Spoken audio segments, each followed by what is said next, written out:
સુરતમાં વરસાદને કારણે ડાંગરના પાકને નુકસાન પહોંચ્યું છે। ખેડૂતો અત્યારે પરેશાન છે। ખેડૂતોનો મંડળી પાસે ટ્રેક્ટરો સાથે ભારે જમાવડો જોવા મળ્યો। ડાંગર મંડળીમાં આપવા માટે ટ્રેક્ટરોમાં લઈને ખેડૂતો પહોંચ્યા હતા।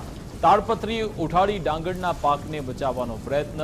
મંડળીએ ડાંગર લેવા માટેની પ્રક્રિયા ઝડપી કરી। સરકાર ખેડૂતોને ઝડપી વળતર આપે તેવી પણ માંગ। મૂળત સહકારી મંડળીમાં અત્યાર સુધીમાં 19,000 ગુણનો સ્ટોક આવ્યો છે।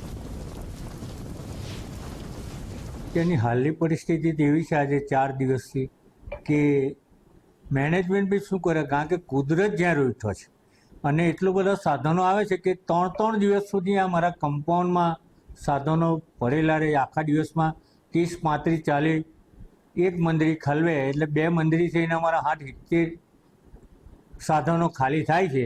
બાકીના સાધનો અહીંયા સ્ટોરમાં જ પડી રહે છે, બાપરા સાય ઉઢાડીને તાટપટ્ટી। અને આમ તો બહુ મોટું નુકસાન છે। અને આજે તો ખેડૂતોના ઘરે તો 380 ને 350 રૂપિયા ભાટ માગે, હવે ક્યાં 450 ને 500 ને ક્યાં 350।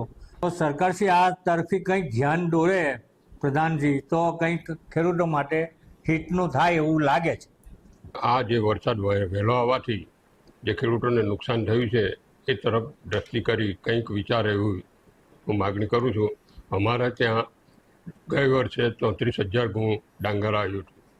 આ વર્ષે પણ 18,000 થી 19,000 ગુણ ડાંગર આવી ગયું છે અને ચાલુ જ છે, છતાં વરસાદને કારણે હમણાં બંધ રાખવામાં આવ્યું છે। એટલે સરકારને અમે તો એક જ એ કરીએ છીએ કે આ તરફ જોઈ, ખેડૂત તરફ જોઈ ને કંઈક વિચારે એટલું એ